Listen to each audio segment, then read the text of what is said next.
Good morning, everyone. My name is Jamie Coulter. I'm the CEO of Raymond James Ltée in Canada.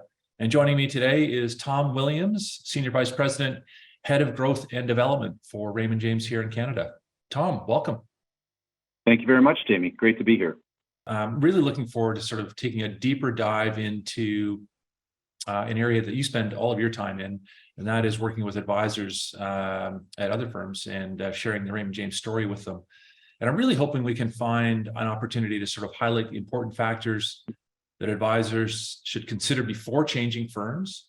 And then we can probably dive a bit deeper into some of the reasons why advisors choose Raymond James specifically. And kind of on a related note, some of the hesitations they might have about joining our organization. So it should be a fun-filled conversation this morning, and I'll get things underway with kind of a first question.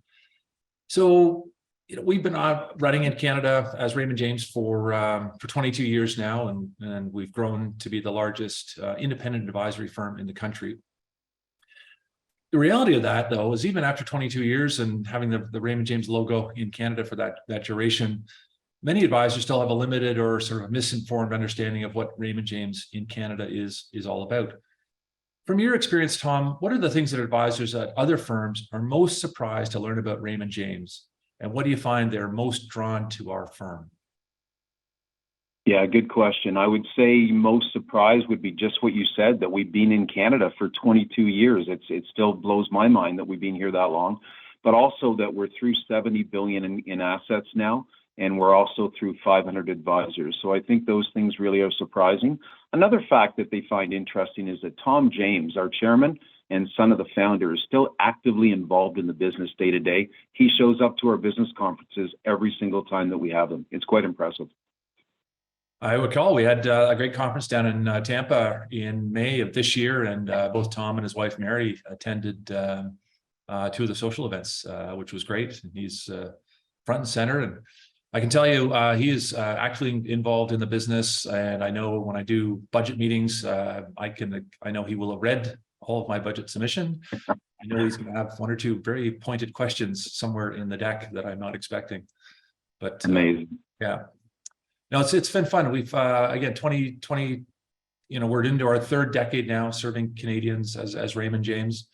One of the other things that I found is sort of piques at advisors' interest as well is that we can actually trace our Canadian history back to just almost 100 years now, 1924.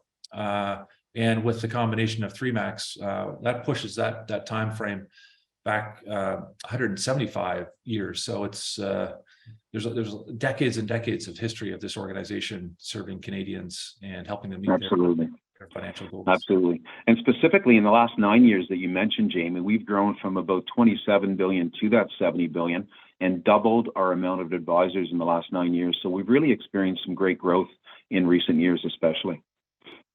So I think you're right. I think advisors who may have not spent a lot of time looking at the competitive landscape are sort of surprised at how long we've been here, the growth that we've had and enjoyed along the way.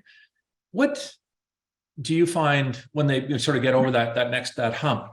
What do you find advisors are most drawn to our firm? What sort of features, if you will, are most attractive to those advisors?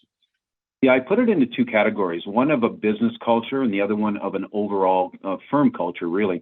And the business culture, we pride ourselves, we put book ownership out there. So our advisors in their contract have it in writing that they own their book of clients, which is a real differentiator for what we see in the industry.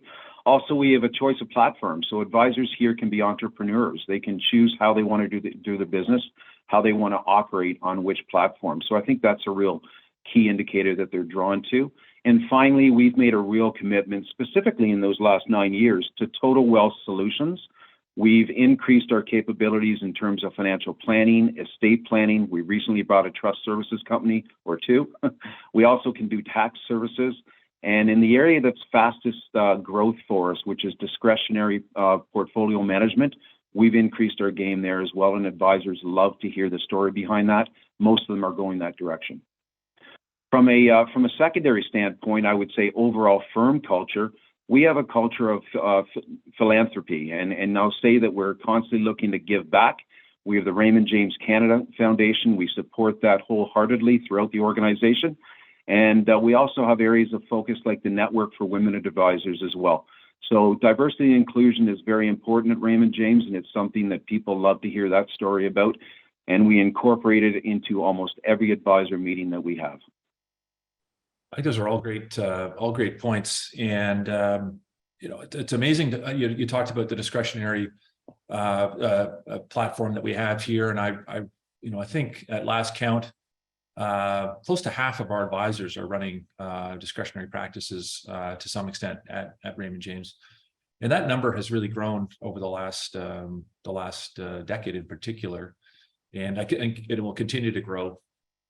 And I think also you made an interesting point about the different affiliation options at the firm. So the employee model, or the independent agent model, or even through our correspondent services operation. And as you said, across all those affiliation options, we're a little over 500 advisors in Canada today. Yeah. And the Raymond James Canada Foundation, I'm privileged to sit on the board of that operation, and it's been running in Canada now for 11 years. Does a lot of great work supporting a variety of different areas. Disaster relief is one area of focus for us, certainly. The arts and disadvantaged youth kind of round out the key pillars, and really forms an interesting part of our corporate responsibility, sort of our obligation, I think, to give back the communities that we live and operate in. Do you find that advisors that join us they quickly or to take advantage of this breadth of offering? Very much so. Yeah, very much so. They want to make sure that their clients are going to be well served at Raymond James. And we do not have a proprietary product platform, meaning that we focus on, products that are outside of Raymond James. And that allows our advisors to feel they can serve their clients for the best solutions that they're looking for, completely, non-proprietary approach that the advisor has to the client's portfolio and to the solutions. I think that's so important in this day and age. And you also mentioned the trust businesses, and you're right. We've acquired two, and I'm hopeful we'll be able to announce the acquisition of a third one in the coming weeks. And I think you and I would both agree that having that trust business has sort of changed the nature of the conversation with the clients and with advisors. And just when you go through the home office visit process presentations with advisors, what's their reaction when they learn about the trust capability at Raymond James?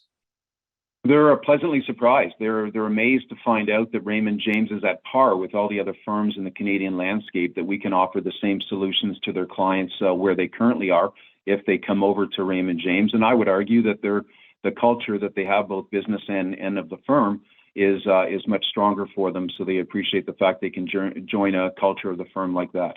So yeah. That's great. I appreciate that.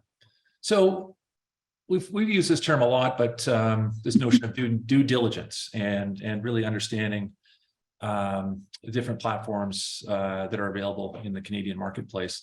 So we know due diligence is a critical part of the process for any advisor considering a change of firms. And so it's really important that they ask a lot of questions and kind of really dig for answers during that recruitment process. In your experience, what are the biggest hesitations advisors have about joining Raymond James, and how do you and your team help them overcome those? Yeah, good question. And we spend a lot of time on this because their biggest question would be the amount of work that's involved in transitioning their business and what's here to provide them support in transitioning their business. I'm happy to say that we have a top-notch transition team of fully dedicated people. That's all they do is transition advisors, and we hope to keep them busy in the schedule. But, we make sure that everything from before they come over, there's calls 6 weeks prior, right through to when they join. This transition team is on site with them for as long as 3 to 4 weeks, depending on the size of the team that comes on. And they really take care of every aspect, from documentation to websites being built to registration, and making sure, of course, they're comfortable with technology and all the aspects of the firm as well. So I think that's a real differentiator, and it makes for a smooth transition. And most importantly, it takes the stress away from our recruits and our advisors that join the firm to make sure that they can focus on what they're best at, which is meeting with clients. Yeah, that's been a really, really important support mechanism that we've continued to hone and improve as a result of every sort of opportunity we get to welcome a new advisor to Raymond James. Do you know offhand how many advisors we've that have joined us in the last decade or so? Yeah, in the last decade, we're about 250 advisors in the last decade, I would say. We average about 20 to 30 per year.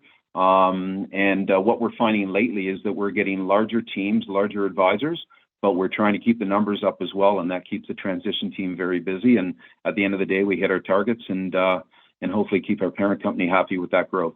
That's a good point. Just sort of thinking about the due diligence and the competitive landscape in Canada, we're attracting advisors from both bank dealers and non-bank dealers. Do you find there's a difference between that the advisor, are they looking, is a bank advisor looking at us in a different lens than a non-bank advisor, for example? In some cases they are. In some cases they are. They want to make sure that the services that some of the banks offer can be offered here. And I would say the independent or, the non-bank advisor is looking for that independent culture that we provide. So I'm happy to say, based on all the things we've discussed in the last few minutes here, we can provide both to the bank advisor and the non-bank advisor, where we have that independent culture, but all the solutions through Total Wealth Solutions that we offer for the clients. So yeah, I would say they're slightly looking for something different, but we tend to, hit the mark in both areas. I appreciate that, and that's certainly consistent with the conversations I've had with different folks over the years as well. You mentioned this a little bit earlier, but I want to circle back to this one point on a notion of a welcoming and inclusive and collaborative culture at Raymond James. We really pride ourselves on having a culture of that nature, and at the same time, we recognize that our firm is not going to be the right fit for every advisor given their needs and the type of businesses they run. So, what are some of the common characteristics you see among advisors who join Raymond James from other firms and really thrive here? Yeah, for sure. We're looking for people that want to grow their business. So they're not just coming over here to stagnate or to retire one day. They want to come in here and really embrace the growth, take advantage of all the things that we talked about our firm, and then take that to their clients and grow their business. And fortunately, we're seeing from the advisors that have come in that they're able to do that. Many of them go and much surpass the assets they were at a previous firm. They also have to embrace the industry trends. We're looking for not just fee-based advisor. We talked earlier about discretionary portfolio management. That's an area that's very much taking charge these days, and most of our recruits are portfolio managers, and that would be in tune with, the type of advisor that we're looking for. We also are looking for a record of strong compliance. We're very selective on who can come into Raymond James. We do turn some away for sure. And we want to make sure that, they're going to be a good representation of the brand when they come on board. And I would say a team player. We're finding more teams that want to join Raymond James.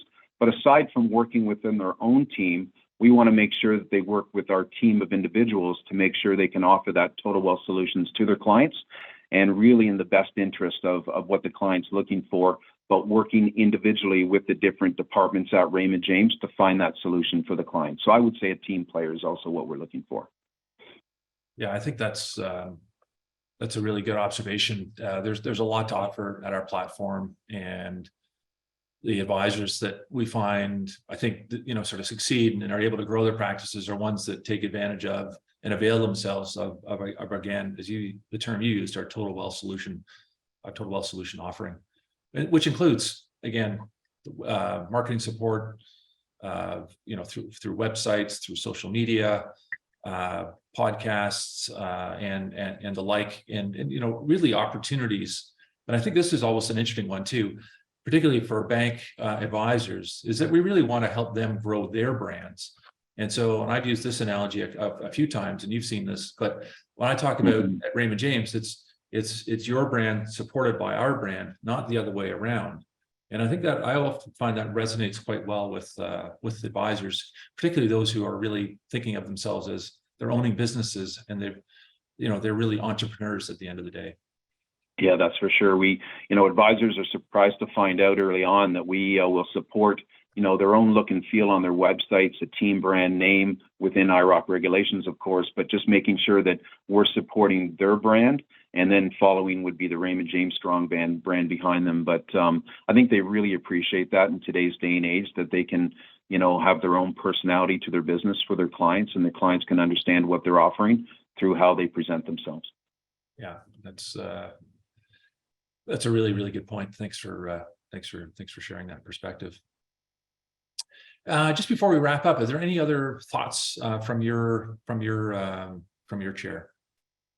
No, just want to make sure we keep that pipeline growing and always have new advisors that can join Raymond James, and just do everything we can out there to get the word out of everything we've talked about on this call, and make it so that some of the things that surprise advisors won't be so surprising in the future. So that's our goal in growth and development, is just to make sure we get the word out, and we work closely with our network, our branch managers, our advisors, and I think we've got a really good cooperation of team players here that all understand that we want to grow as an organization, and fortunately it's working behind the scenes. So that's all I would say. Appreciate that. Well, thank you very much. Again, my name is Jamie Coulter. I'm the CEO of Raymond James in Canada. And joining me today was Tom Williams, Senior Vice President and Head of Growth and Development. Tom, thank you very much. Really appreciated the opportunity. Thanks for having me, Jamie. I've really appreciated it.